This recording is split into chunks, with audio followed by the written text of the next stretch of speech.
My name's Zoe. So there's a few things you have to learn about me. In 7th grade, I was really innocent.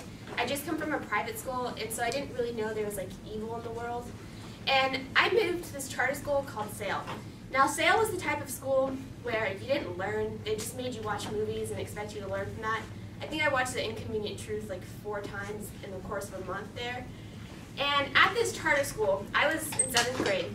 So I idolized that pretty girl in the school, and her name was Samantha Miller.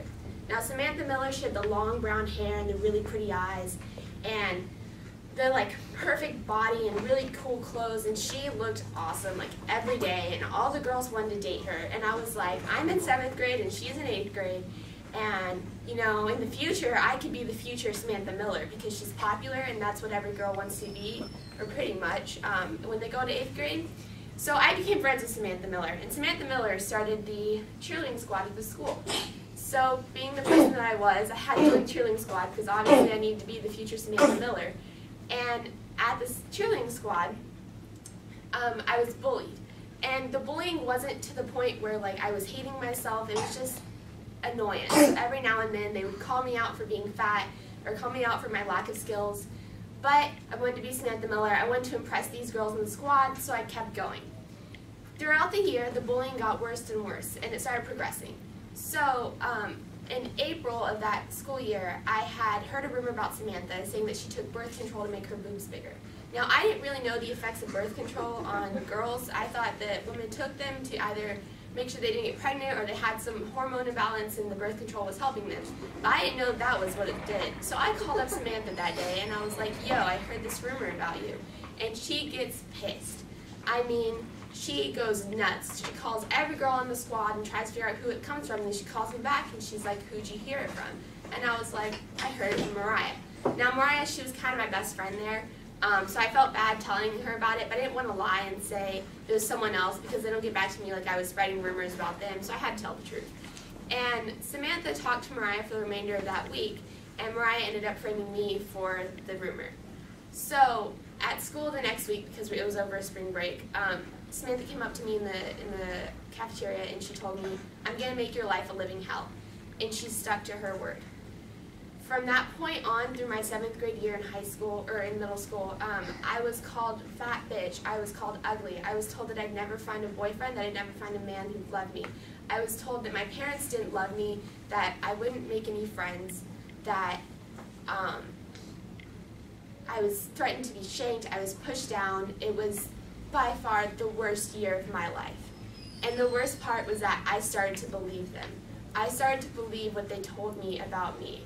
I would look in the mirror when I came home every day and I would see that whatever they were saying about me, I could see it in me. I could hate my face, I could hate my cheeks, I could hate my legs, I could hate the size of whatever I am. And I believed them. And so Mr. Brandon, one of my teachers there, he was really supportive of me through the whole process because I had to eat lunch with the teachers in order to remain bullyless during lunch because that was my unprotected period. And he came up to me one day and he said, I'm seeing what's happening and you need to stand up for yourself. You need to be the stronger person in this because you're not going to get over it by leaving the school. You're going to still feel that way about yourself. But the only way you're going to be able to get over this is if you can stand up to them and say stop.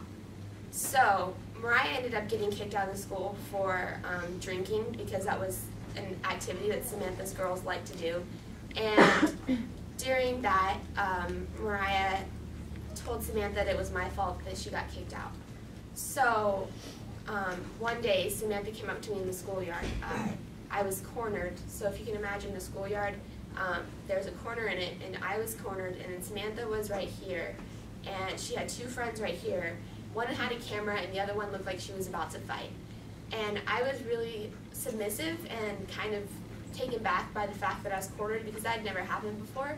And she told me it's all your fault that she left, and are you happy now? And I asked her about what? And she said, about Mariah leaving, because it's all your fault.